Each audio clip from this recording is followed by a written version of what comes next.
Good afternoon, everyone. Welcome to Questions About Music. This is our last episode for this year, but there's going to be much more next year. What is Question About Music? Question About Music is the colloquium series of the Music Department here at the University of Alberta. And one thing that we do, different perhaps from other colloquium series, is that we invite guests, like any colloquium series really, but instead of having them giving a formal paper, we have a conversation with them.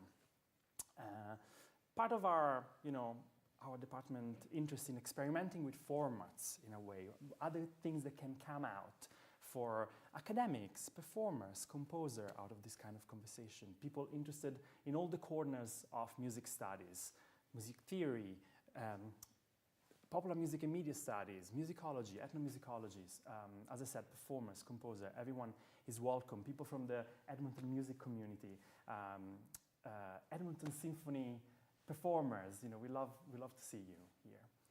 And as I was saying, there's a platform for everyone, and we want this really to be an open platform. So if people have things that they would like us to talk about, topics that they would like us to discuss, people that they would like us to invite and have conversation with, please get in touch.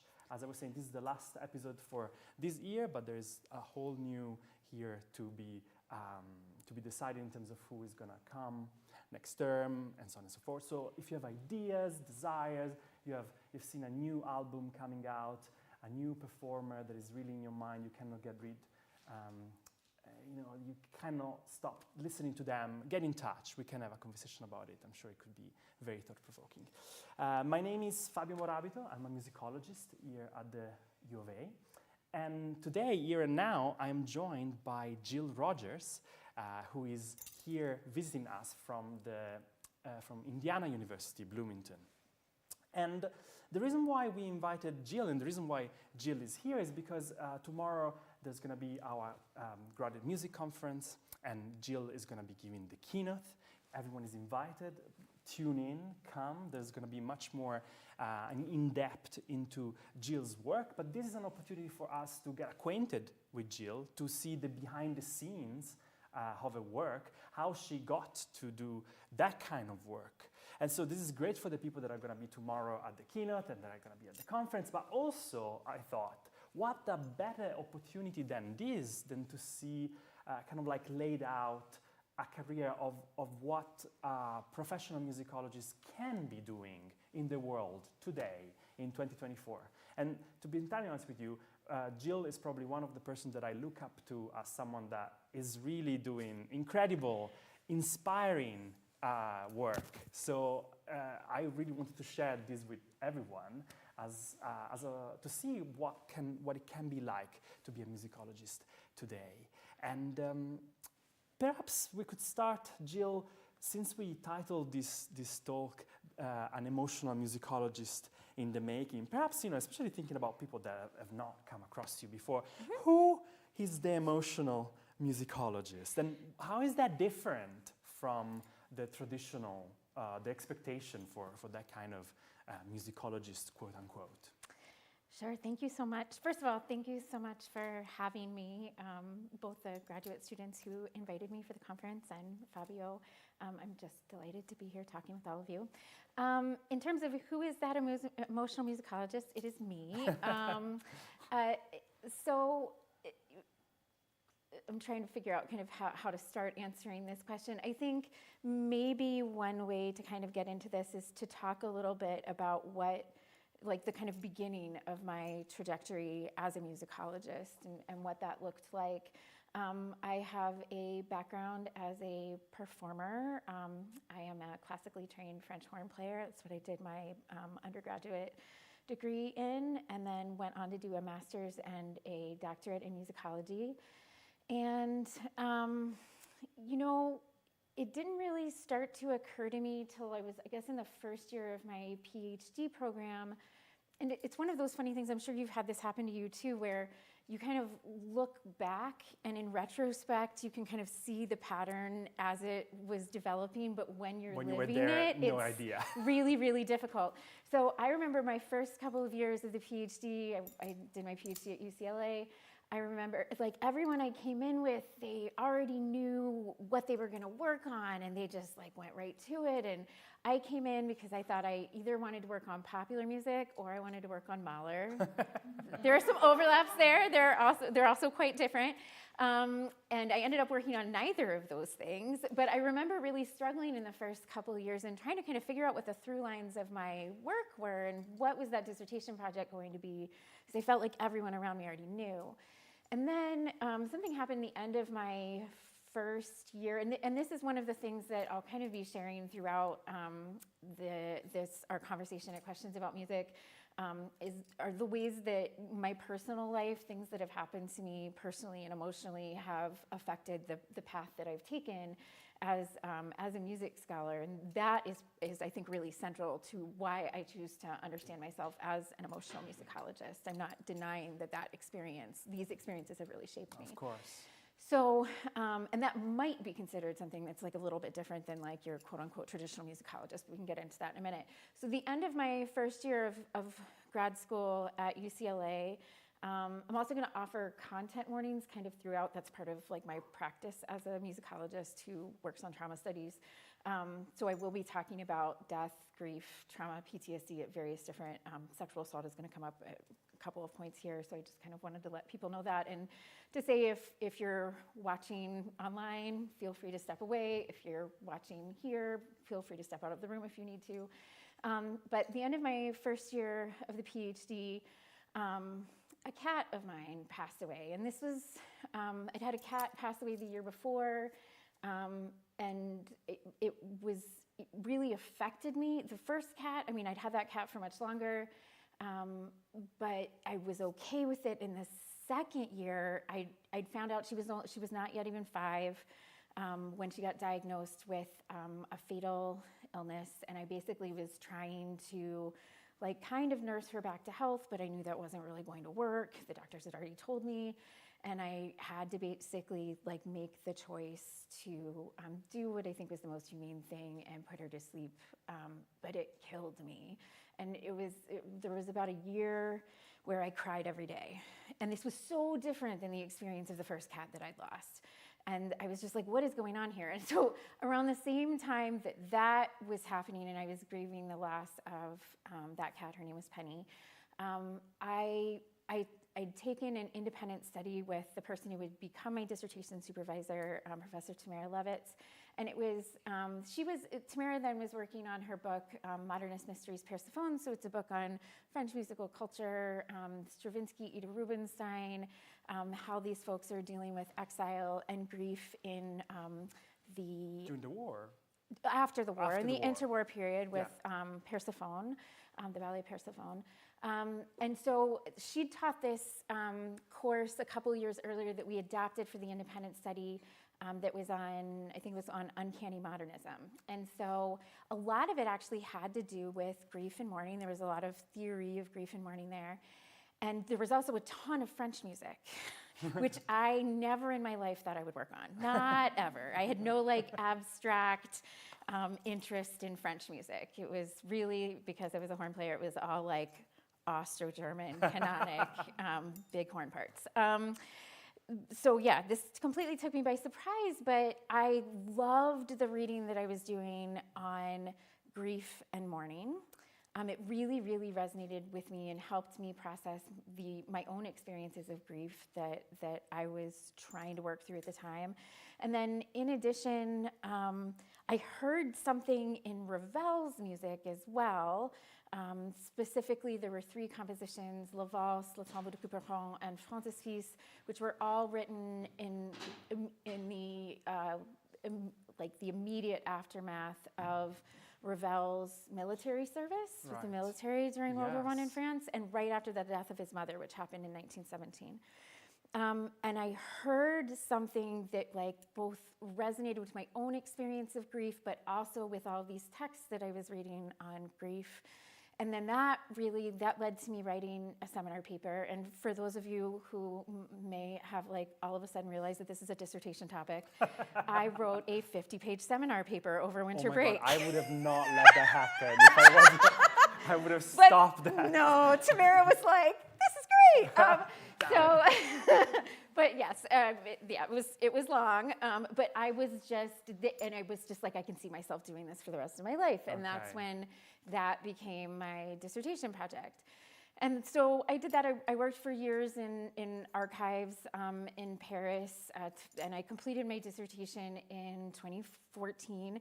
But by another turn of events, and this is the content warning for sexual assault, at the end of 2013, it was the end of my second of 2 years in Paris doing archival research. The last week I was there, I was coming home from a friend's going away party, and I was sexually assaulted on the street by a stranger.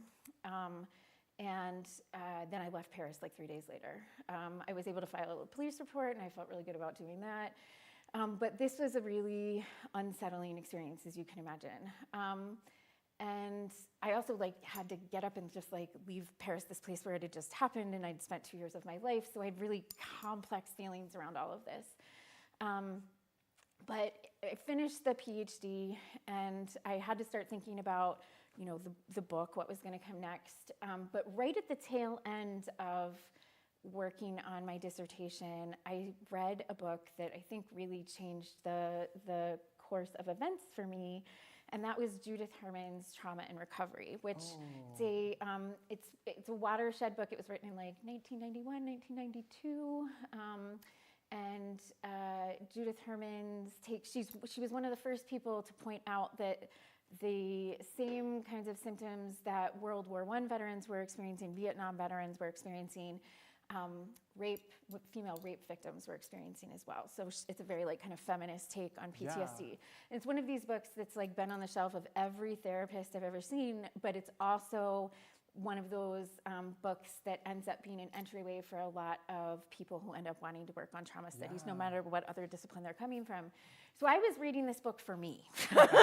I needed to read this book. So I was reading this book, and I just said, wow, kind of like what I'd experienced with reading all of those texts when I was embarking on my dissertation about grief. I noted that this book really made my life make sense. It was like reading about myself and about my life and about what I was experiencing.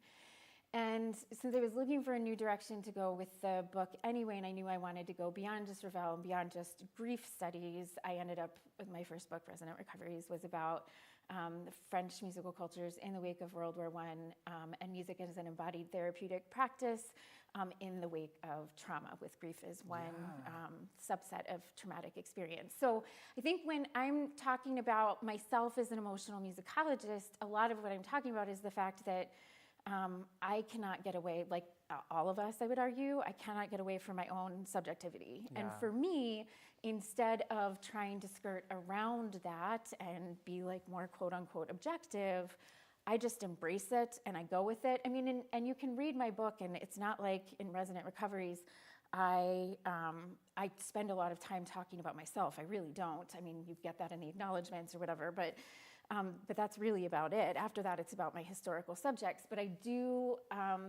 very much embrace my own experiences and how that shapes my approach to how I see the world to then shape my scholarship. Yeah. Thank you so much for this. I want to pick up on so many things that you said, but one of the things that I loved is that you were going through this music, also during this seminar that you wrote a very long paper for. But what I'm trying to say is that you were going through this music, and you kind of I felt like what you were discussing was I need to find a way to make sense of this, and then kind of through also your own experiences, it was a matter for you that was important to make sense of. And I love this because aside from the fact that you went in trauma studies, or you went even into French music through trauma studies, that was your kind of trauma study allowed you to have something to read, some frameworks to understand what was going on in that music and in many other things, and probably Absolutely. That created. So I love that. And the other thing that you said that really captivated me was the fact that you embraced this, and sometimes we think that we're doing certain research because there is this and this research priority out there, But I think it's very important to acknowledge why we do certain things because they are important to us. You know, if we write about something, it's because you want to write about that.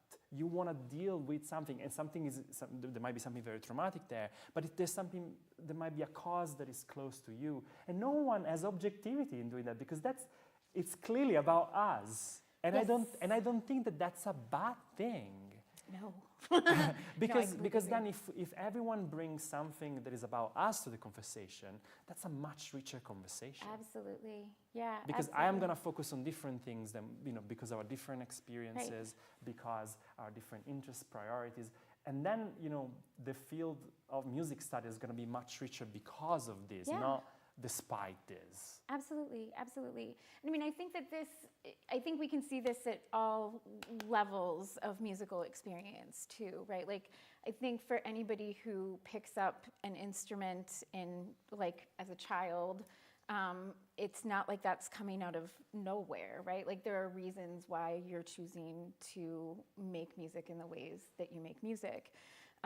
And I think that the same goes for music scholarship, that we are, and very often I think that, I'm very glad for what is tended to be called like the confessional turn in scholarship in general, but it came a little bit later to musicology or music studies. But I'm really grateful for the confessional turn because one of the things that has done is made it okay to share with people where you're coming from, why you've chosen to take on the topic that you're taking on. But I think that in a lot of ways, it makes what we do a lot more transparent. And I think it's also a lot more honest, especially because somebody could say, like, if you're not telling people where you're coming from in your scholarship, then you're leaving a huge chunk of the story out. And I think that there are situations where that's perfectly fine, but I think that there are other situations where it's really important for people to demonstrate what their investment in a particular topic is. And I think that our emotional lives is one important way of doing that. Yeah, and there's been, the confessional turn is one, but there's been much more talked about positionality in recent times. But I think there is much more to be thought about, like, especially music, I think, allows us to think about positionality in so many different ways. I'm thinking about a performer, thinking about their own positionality in interpreting a piece. Yes, absolutely. And that's also part of the story. Yes. Very much so. Performer, not just performers, but also listeners, yes, right? Like, correct. Much of the repertoire that I studied in my first book was piano repertoire, and I'm not a pianist. But I think that in some ways, part of it was that was like the repertoire that was written by the people that I was studying. And, one of the big questions I was asking was, okay, well, why this repertoire? And part of the answer that I came up with for that was because these are composers and many of these people are composing at the piano. Yeah. And so it makes sense that if they're working through their own traumatic experience, Absolutely. that they'd be doing that at the keyboard. Yeah. But also that a lot of the performers who I happen to be studying at that point also were pianists, so a handful were violinists or something else. But maybe would you be able to say a little bit more, kind of like why this emotional perspective it's at odds? We haven't touched on that with the traditional. What happened in the history of musicology or music studies that made emotion at odds with what we do, which is kind of strange if you think that we deal with music. We love what we do, kind of like. Aren't we here because we love music? Otherwise, probably you wouldn't have started a music degree, Yep. So it seems strange that emotion were banned. So what happened? Yeah, so I wouldn't say banned, but I would say that emotion is something that a very early, at least early to the U.S., generation of music scholars tried to really minimize in scholarship about music. When we say early, I'm gonna go there. Yes, thank you. So what I'm really talking about here is like the 1930s in the United States.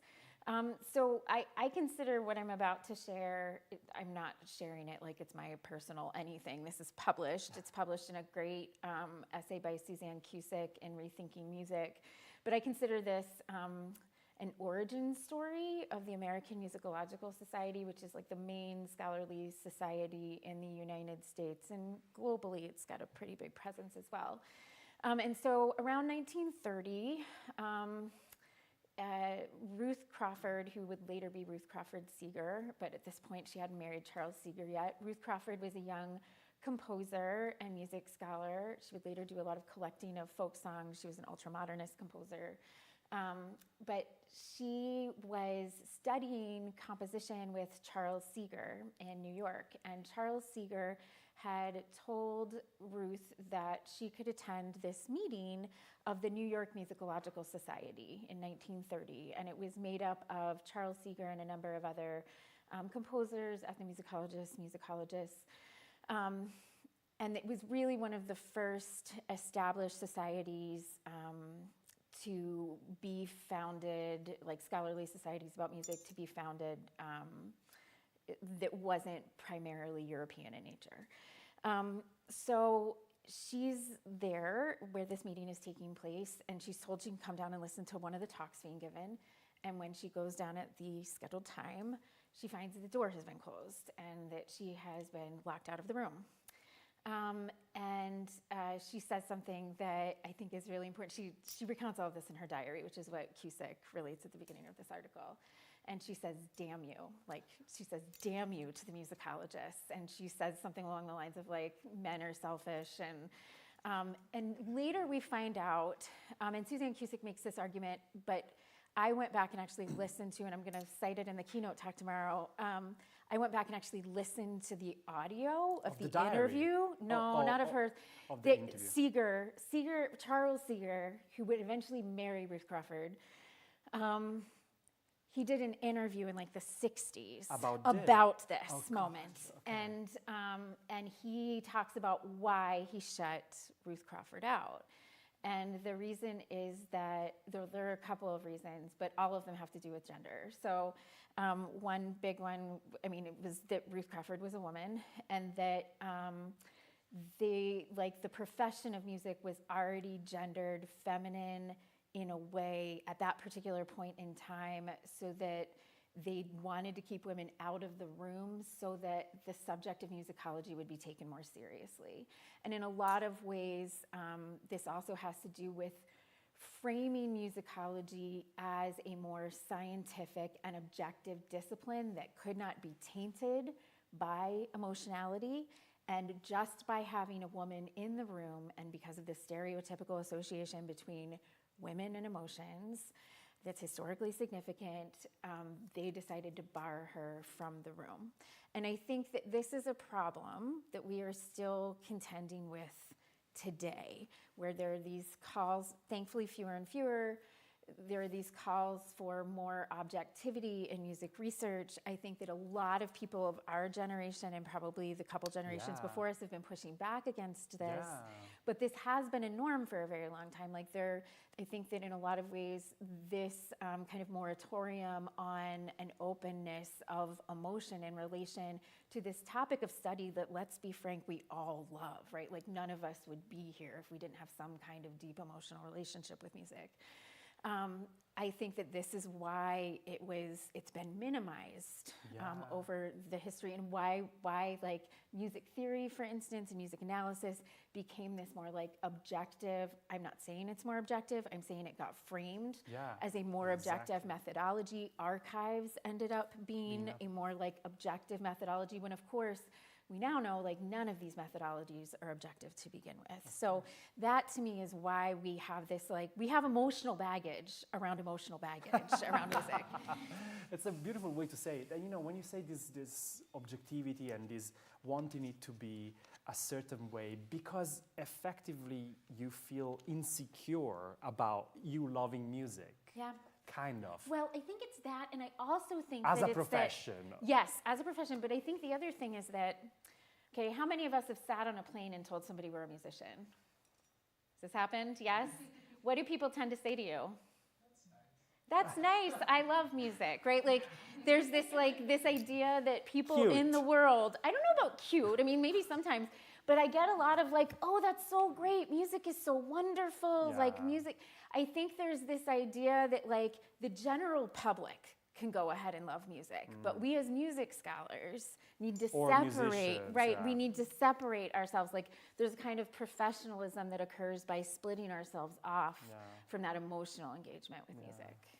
By being, in a way, as if the critical mind or the interpretative mind of the performer had to happen in a different place where aesthetic pleasure or aesthetic experience or emotional experience do not overlap, which we know, of course, that's not the case. Yeah, exactly. And there's been much of a pullback against this in recent years. People have been talking about a re-aestheticization of music studies, like big, in general, not just scholarship, but also performance. The idea is like, beyond some romantic stereotype, also the idea of talking emotion, of playing emotion, of writing emotion. Yeah.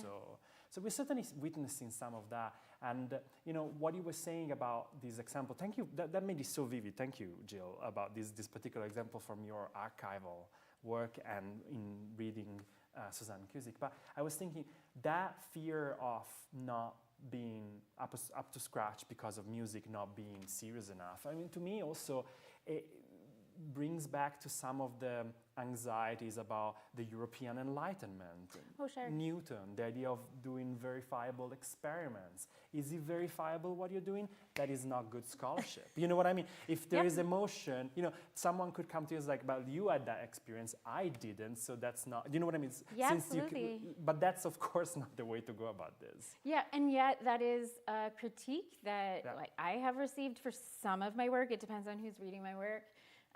Is that it is not verifiable.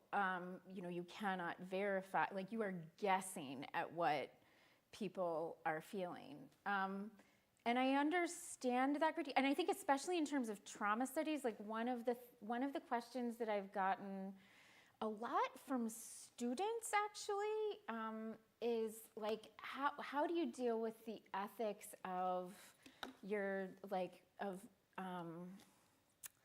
the ethics of researching your particular historical subjects, especially since the vast majority I'm thinking about for the first book, especially because all of those people are dead that were in that book, that were mentioned in that book, whose works and performances I was looking at.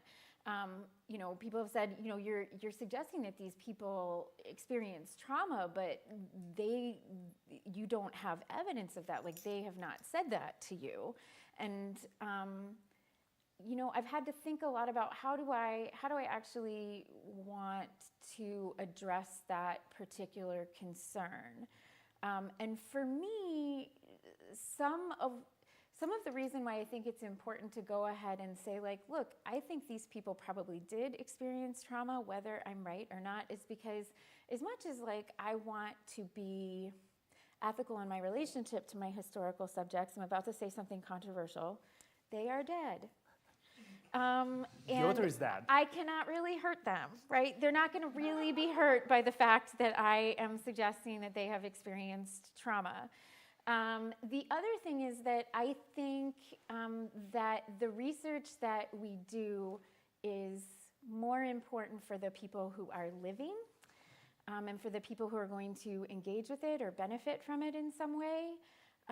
And so in that sense, I actually think it's really important to note that these historical figures may have experienced trauma and also may really at the time, it's not a question, really at the time could not talk about, they did not even have that vocabulary that really trauma was what was happening. Yeah. And yet, if you look at their archival materials, you look at things they wrote to people, there's a lot that resembles what we today would call trauma. Yeah. And so it's not like I'm being irresponsible about this, but at the same time, I think that it's the same, like saying, I think that people questioning the ethics of me considering somebody to have experienced trauma is similar to, not the same, but similar to like that ethical question well, it has to do with what we're framing as like good or bad, right? Like I'm thinking in particular, and I say this in Keynote talk tomorrow too, of that moment when all of the scholarship about Schubert being gay was coming out in like the 80s and 90s, and how everybody was like, how dare you accuse Schubert of being gay? And now we're like, wow, how homophobic of you to have said that. But at the time, everybody was like, but you can't prove it. And I think it's a similar thing with something like PTSD, or, you know, I think we've seen that same kind of progression with disability. Like, how dare you suggest that somebody, you know, had a disability at a particular, or was disabled at a particular point in history when you don't know. Yeah, disability is another word that, you know, one could say like it didn't exist, the word itself, Exactly. but it doesn't mean that, you know, some of the things that people were experiencing or even aestheticizing, even, you know, were what we exactly, would call, because these were all people's experiences, regardless exactly. of what they called them. And I mean, that is one of the things that I do in a lot of my work is I don't tend to go, I mean, I'm very familiar with a lot of the trauma studies scholarship, not just the stuff related to music, but like writ large. Sorry, I just lost my train of thought again. I hate when this happens. It's okay. You know, He's so nice. because I have you know, I wanted to ask you. Do you have another question? I have another question. Yeah. So, because what we're talking about is making me think about a lot of, you know, the thing about the word not existing, and also, you know, you mentioned people in the 1980s talking about, you know, suddenly working on Schubert and his sexuality and how these were.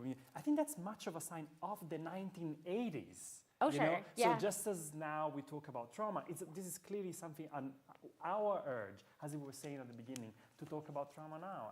And you know, this is, you know, welcome post-structuralism. This is clearly about us. Come on. Yeah. No, it's I will not say, just about Schubert or Ravel. Oh, yeah, you know, completely. Or whoever. You know, this clearly, you know, it's us, our positionalities, our interests now. So I think that makes a lot of sense. Thank you for the answer that you gave to the question that you ask yourself about. Love it. Yeah, I mean, I will say that when I say that folks have had questions about like the ethics of me thinking about my historical subjects in terms of trauma, and then I'm like accusing people who were very weird about Schubert being gay as homophobic. I'm not making a similar kind of equation here. Course. Like people are asking the questions they need to ask at the time. Absolutely. So, but you know, speaking of moving from historical subject, which was the, you know, the sources and the people and the musician that you're working with in your first book, to people in the present, which is the, you know, the topic of your current book project, which, you know, if you want to know all about it,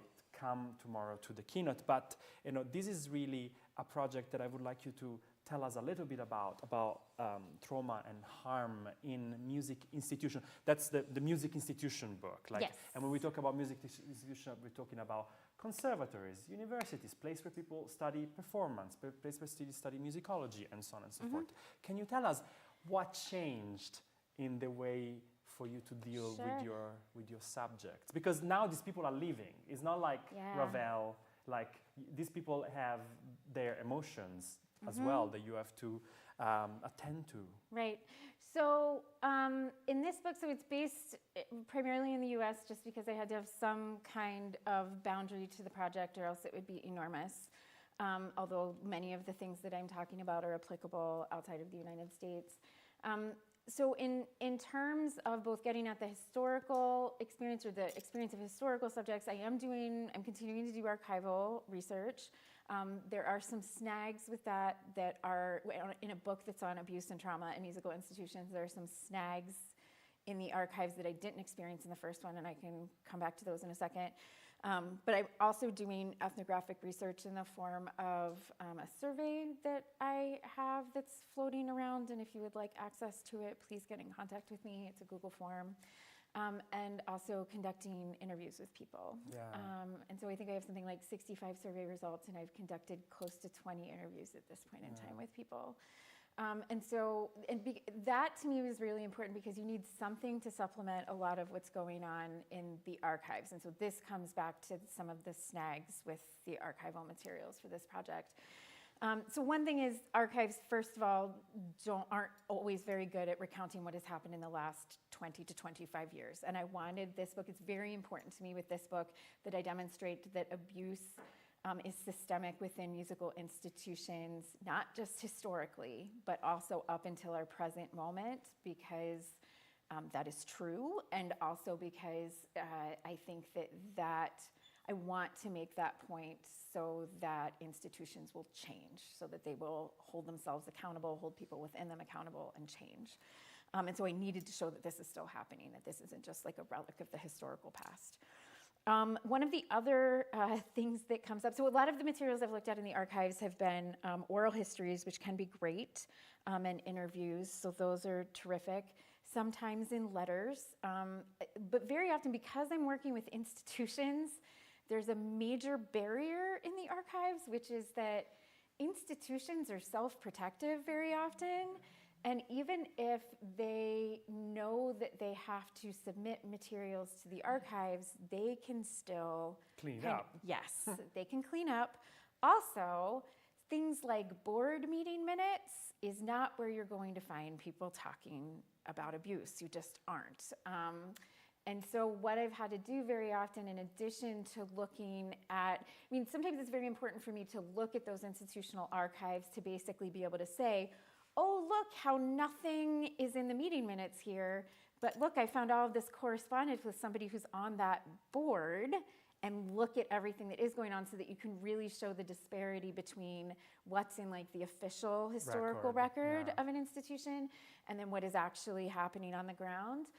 But then the other thing that makes a project like this challenging is that I need to look at the accounts of people who have actually lived in these institutions and worked in those institutions, and those are just scattered and far afield. And so like looking at the These are students, faculty. Yep. Even like the families of people who may have been major performers for a particular institution or students at a particular institution. Can I say how incredible it is? Because you retooled as a scholar to do these interviews and surveys. Like that's not something that was in your... This is true. Yeah, no, I'm not trained as an ethnomusicologist, but it's one of these things that, so one of the things that I always say to students is that your methodology should be determined by the questions that you're asking. And so for me, the questions that I was asking and what I wanted to do with the answers to those questions necessitated me doing this kind of work.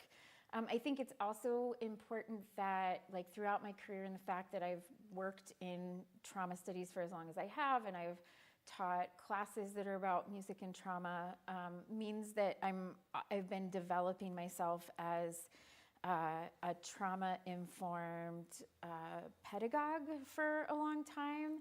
And I think that self-training, because I'll be clear, like, I do not have a degree in psychology. I am not, and I will tell people, like, I am not qualified to be your therapist. That's not what I'm here for.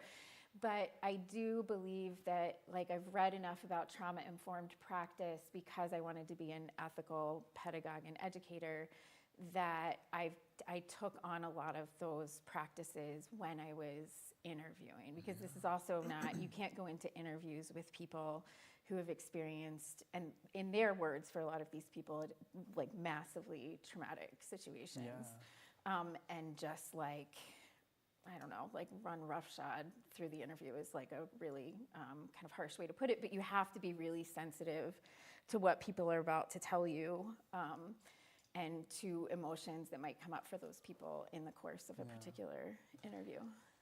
What has been, so far, the hardest thing and the best things about this new project about abuse and trauma in music institution? Like, because we were saying how much this is also about us in a way, and you know, I remember you telling me, like, people asking you, how was your day in the archives? Like, depends what you mean. Yeah. And, you know, some of the things that I'm reading are not necessarily... That's pretty terrible. Yes. I mean, and look, this is not something that I'm unaccustomed to. I mean, my first book was also very much about music and trauma, but in a lot of those instances, while I was reading these accounts of people grieving. I was also encountering a lot of instances when they used music in these kinds of reparative means. And that's like not what I'm finding in these archives. So I think that that's been really challenging. I mean, you're reading a lot of horrible stuff, like a good day in the archive, like good in terms of productive day in the archives for me for this project means I've found a pit of despair that I'm reading through. Like it's not great. And then I would say like the same, it's even, I am okay, every person's different, right? So like for me, encountering something in the archives, there's a kind of distance in reading about it, right? Like there's one level of mediation there that's different from having a conversation with a person. Yeah. And I think that kind of removal helps, and there's usually also a kind of temporal distance as well. And in a lot of instances, I might not necessarily know these people. In some cases, I do. Like, it really kills me when you run across, like I was working in the AMS archives, or SMT archives, Society for Music Theory archives, the Society for Ethnomusicology archives, and you'll run across correspondence from the 90s where you know somebody who's involved in that correspondence. And that's really difficult. Yeah. But I would say probably the hardest part overall has been doing the interviews. In some ways, it's also one of the more rewarding parts, because I feel like I think it's not rewarding to me kind of in the abstract, but I've had enough people tell me, and it's clear to me that they're like being real with me about it, because they'll come back and keep telling me more stuff. They've told me that sharing these stories with me has been cathartic and healing and helpful. And so I think that is a rewarding aspect of this. Yeah. But it's really, really difficult to hear from people, and you're sitting there. I mean, I've done all of these interviews over Zoom, but you're still sitting there in a space with somebody, and they're telling you about some of the more terrible moments of their lives. Yeah. And that's really challenging, that, and then holding, like, I feel like I'm a secret keeper for a huge number of people, because to me, these people they're trusting me. And so one of the big things with this book is that, and I'm very clear with people about this, I am not outing people in this book. If it's not already public in the media, then I am not naming names. I'm not naming institutions. I do need to do that from time to time when it has been made public, so that it's not just like, oh, everything I'm doing must be conjecture because I've provided no sources, right? Because all of my survey results are anonymous. Even if people share their names, I don't share them in the book. Same with the interviews, even if they share. I mean, I've had people tell me explicitly, like, please share my story, please name names. And I say, like, no, that's not what this book is about. A, I don't want to get sued, but B, I feel like the real point of this book is to point out that these are systemic issues. Yeah. And so to make that point, I don't necessarily need to be calling out individuals and institutions, but I do need to be demonstrating that this is something that's happening on a wide scale. Why is it systemic? I mean, I don't think that we can say, violence is everywhere, abuse is everywhere, but, why here and now? Is it because one of those things that we are not being able to talk about because music is nice, and we assume that simply abuse is not there, or because with music, especially in a music institution that teaches people to play, to be a music studies professional, then it means that you cannot talk about emotion. Emotion don't have a place. Is this connected to our discourse, to the discussion earlier? I mean, I'm sure that you will tell us more tomorrow. Yeah, you're going to get a lot more about this tomorrow, but I can say that I think one of the things that has come out to me as most significant in terms of why we're in this situation, or really why we're still in the situation that we're in terms of abuse and trauma being systemic in musical institutions, is that I think that there's been so much focus, and I can give some concrete examples about this, but for now I'll just say, and a lot of them come up in the talk tomorrow. For now I'll say that I think that a lot of the reasons are ideological. And a lot of it has to do with a privileging of the music itself, which is one of the big problems with that like objective version of musicology too, right? But a privileging of the music itself over the people who are in these institutions engaging with that music, making that music, creating that music. And I think that if we, I mean, look, at the end of the day, I love music, but music is an inanimate object. It's a living, breathing art, but it's also like, it is a thing. And the thing is different from the people who are making the thing. And I think that I think we need to shift our focus to the humans. So that is really like my big take. And that doesn't mean that we have to stop caring about music. It just means that there needs to be more balance, I think, between those two things. So I would say that's probably a big part of it. I think another huge thing is, I'm going to talk a lot about this tomorrow, genius mythologies, which come up around like composers and things like the emphasis on composers' intentions, also come up around like great musician figures, and that a lot of behavior, bad behavior, and this doesn't just happen in music fields. In fact, when I was writing the introduction to this book and thinking through what are the reasons, because I felt like in the intro to the book, I was like, I have to be able to say like, why is all of this happening right here at the outset? And I actually had to think of parallel organizations in order to do the writing, to like kind of give myself a sense of checks and balances. And the institutions, I think this might be fairly telling, the institutions that to me like were operating ideologically similarly, even though the emphasis was not on music, and also where abuse was rampant, were the Catholic Church and Hollywood. And because those are places where we've seen like these scandals emerge, right? And so I think that it has to do with the kind of power structure, hierarchical power structures of a lot of these institutions. The fact that these genius figures are these like God-like figures that can do no wrong, the God of music, right? Exactly. And so I think that that's a really big part of it, and that then when somebody is considered a musical genius or any kind of genius, they can get away with a lot.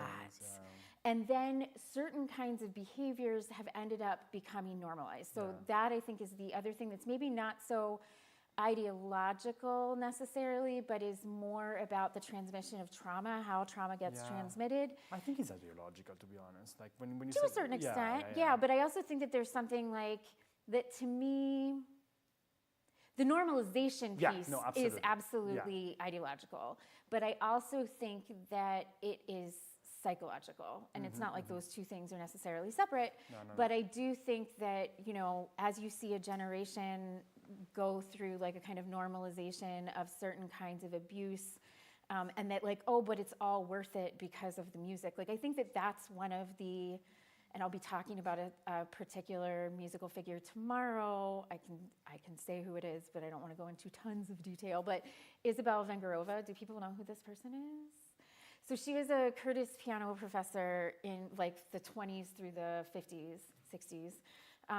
And she is she was Leonard Bernstein's piano teacher at Curtis.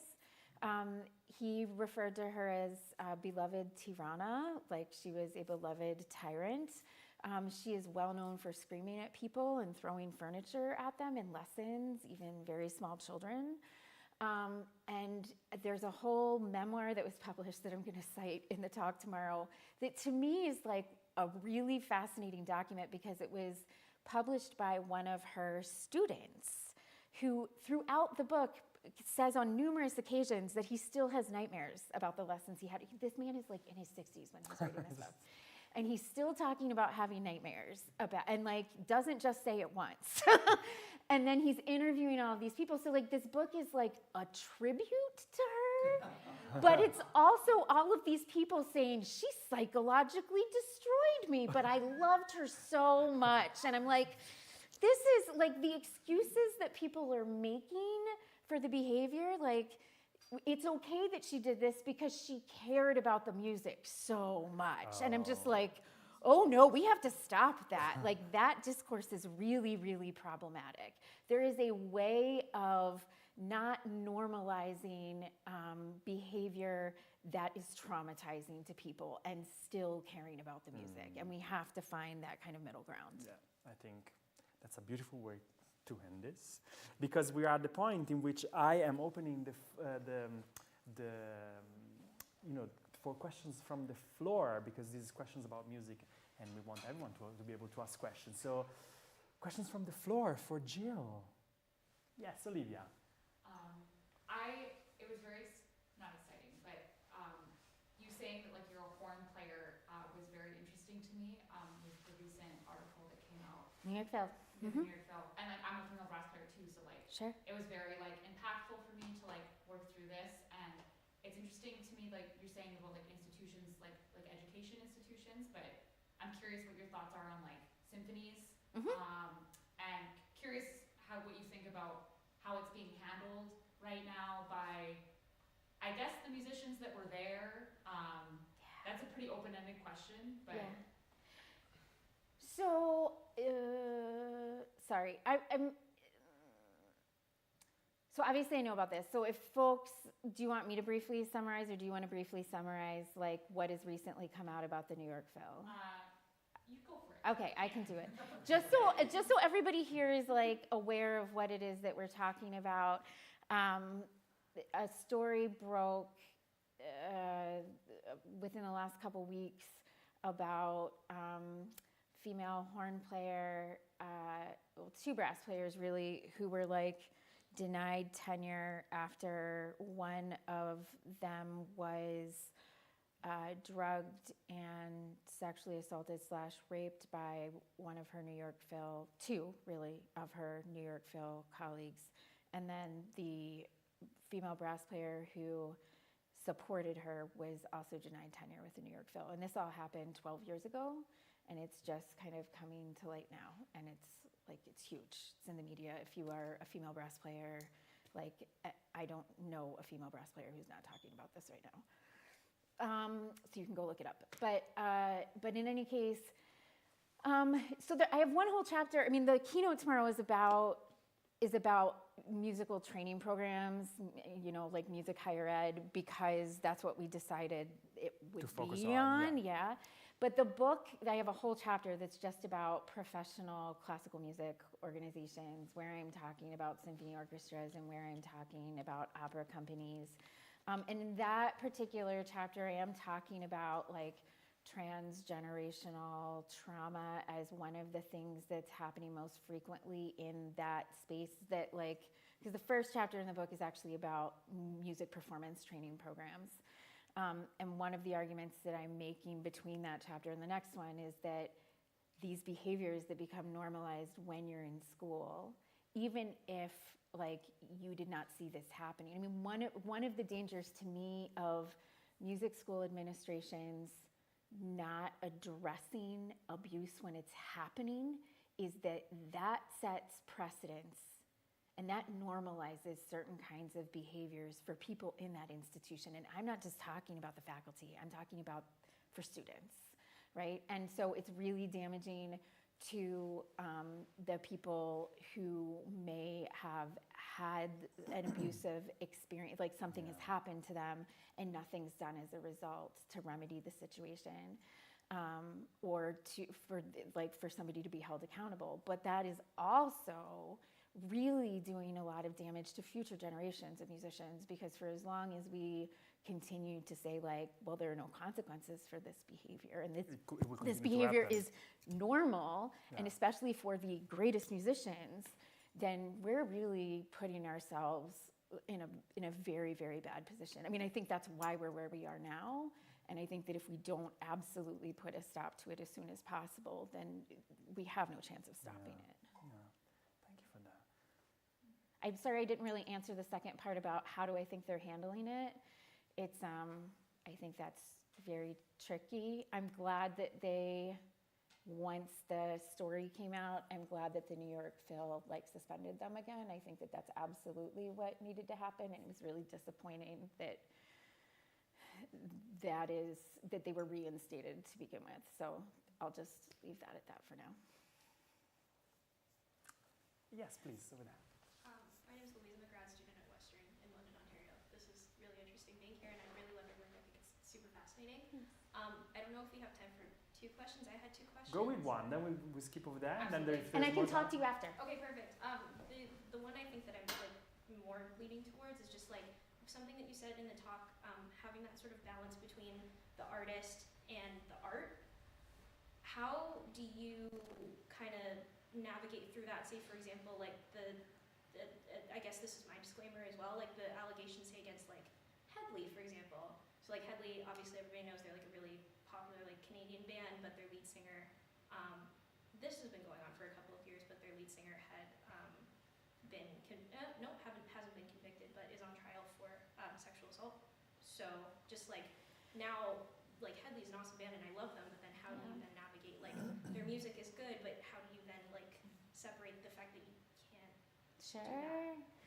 So this is a huge question, and in my mind, there is no easy answer. It's one of those questions that's like a constant rhetorical question that's there for us to figure out. And I say that because I can't come. I think it's also very personal, right? So I can give an example that has to do with Wagner, actually, because I think Wagner, it's very easy. Well, okay, let me back up. There's been and I'm sure you are aware of this as well, like in musicology, there's been a lot of discussion about Wagner in like the last 15 years, if not longer than that, about do we even teach Wagner in the undergraduate music history survey? There are a lot of people who say like, absolutely not. He was like a disgusting anti-Semite. Like, no, absolutely not. I choose to teach him, and I choose to teach him for a couple of reasons, and I tell my students why. And those reasons are because this is up for debate, and I want the students to be aware, and if like I'm just gonna plain not teach Wagner, then I might not even have that conversation with students, or maybe I would. Also because, quite frankly, especially as like a person who works on French music post-Wagner, it's really hard to talk about a lot of stuff that happens in music history if you don't have that piece of like the kinds of things he did that changed things, that changed music, People that changed music reacted to history. it, Yes, commented yeah. on it. So there's that. And then the last one, and I think this is actually the most important one, is because of this question. Because it gives students a chance to really think through this question and its implications. Also for themselves. Oh yeah, absolutely. Because like I said, like my decision to continue to teach Wagner, there are specific reasons for it, and I share those. I have no, if somebody else wants to not teach Wagner, cool. Like, you know, like that's not about me. That's about that person's decision. And I think with any of these things, there's no one right answer. There's actually a really great book, and I remember the title, and I remember the first name of the person, and for whatever reason right now, I don't remember her last name. Okay. It's called Monsters, and it's by Claire something. And sorry, my brain's too full of stuff. And she's like, I think she's a British journalist, and it's all about this question. She's not talking about musicians, really. She's talking more to somebody's Googling. What is it? What's?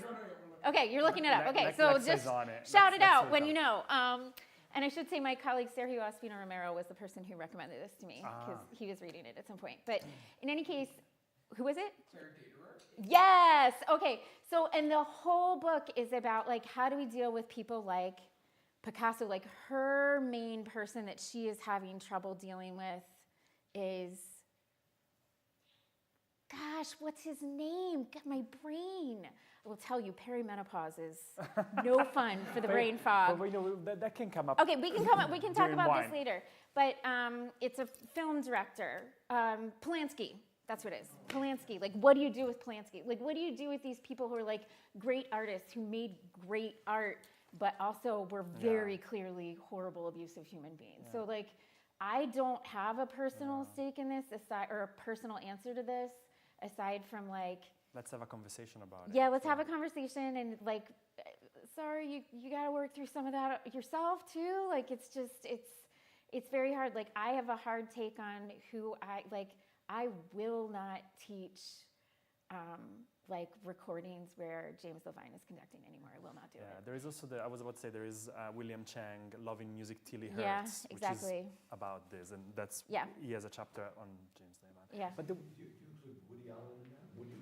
I would, and actually Claire talks about Woody Allen in that book. I don't, because like I said, I used the Catholic Church and Hollywood as kind of, I don't even want to say foils, but like when I was thinking through these massive artistic, well, church isn't really an artistic institution, but it kind of is. Right. But like these massive institutions where abuse has taken place, I really needed to think through alongside other institutions, but I ended up actually editing out most of what I wrote that had to do with those specific institutions because the points I was making were still really similar. So yeah, I mean, I think Woody Allen is one of those figures that people have a lot of questions about. New York Phil, and then you went on to these institutions. I think you could throw universities in with a bunch. Oh, they're there. They're 100% Chapter there. 6. Chapter 6 is all about music academia, and chapter 1 is all about musical training programs, which is like performance, music festival, like summer music festival. A lot of bad stuff happens at summer music festivals. And then like, performance programs, conservatories, both popular music, like I'm looking, Berkeley is notorious. So, you know, popular and classical music institutions. Is you. Go for it. Me. I'm Adriana, I'm a music therapist, and I really, really appreciate the work that you're doing, and it's really unfortunate what happens when people are in positions of power working with vulnerable people, whether that's like a student, whether that's people I work with patients with dyslexia, and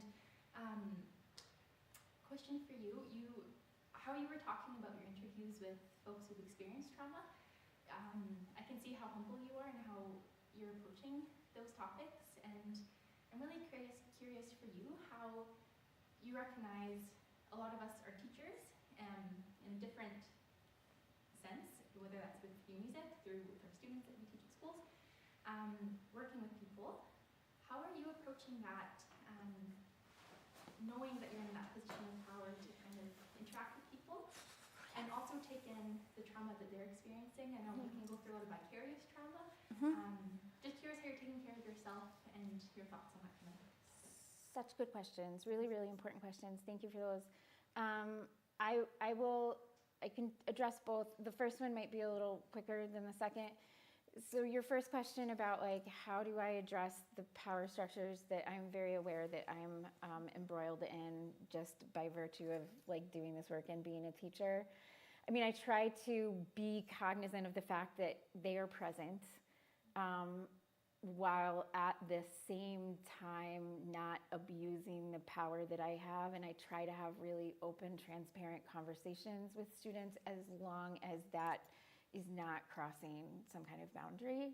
Sorry, I feel like that's a very vague answer, but it's also one of those things where I think as a teacher I'm open to constantly learning and getting feedback, like very much of the mind that I'm not going to be perfect at this, and that especially being a trauma-informed educator means being vulnerable, asking questions, recognizing that I'm going to do things wrong, or I'm going to do things that aren't going to be helpful, but being willing to like modify what my approach is and to learn from my students. So that's the answer to the first question. And then for the second one, I don't know. I mean, I'm not always good at it. I have a lot of people who support me, and I'm very lucky to have that. There have been times in my life, especially when I was doing a lot of the interviews, like now the interviews have kind of slowed down and I do them like once every few months when somebody like reaches out to me or I make a new contact and that person's like, oh my God, I really want to do an interview. And I'm like, okay. But there was a period in time when I was doing them a lot, and I had to be doing like daily yoga, daily working out. Of course, like that's not something that works for everybody. Oh, the other thing I do, I have a really weird hobby, and I like to make little tiny like model houses. I call them like DIY adult doll houses, and it's like everything's on like a tiny, tiny scale.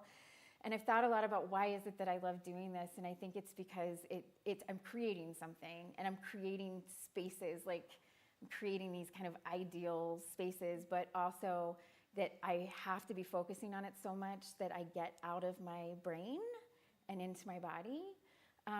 So I think things, and I also have a great therapist. So I think that there's a lot of like self-care, and that's going to look different for every single person. But it's so important. But yeah, and I was sharing with Fabio earlier that one of the really, really beautiful and amazing suggestions that my editor at the University of Michigan Press suggested to me when we were kind of talking through this book project was, why don't you have an appendix where you share with your readers the self-care practices that you engaged in when you were writing this book, because this book is super hard to write.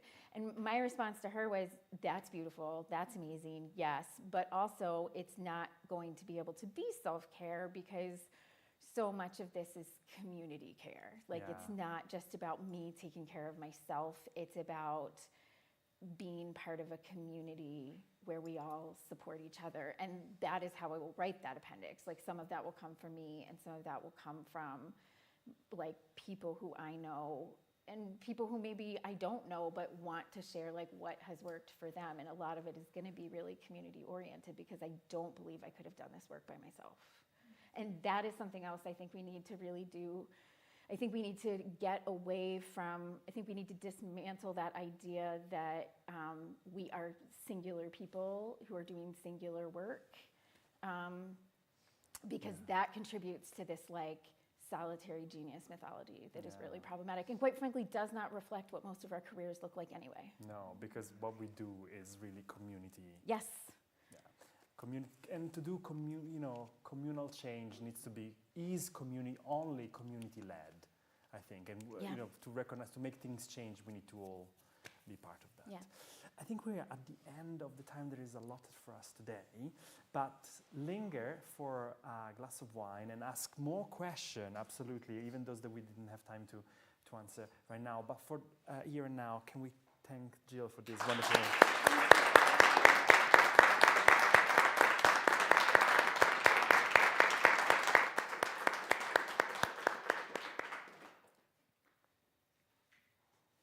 And we're out. We are.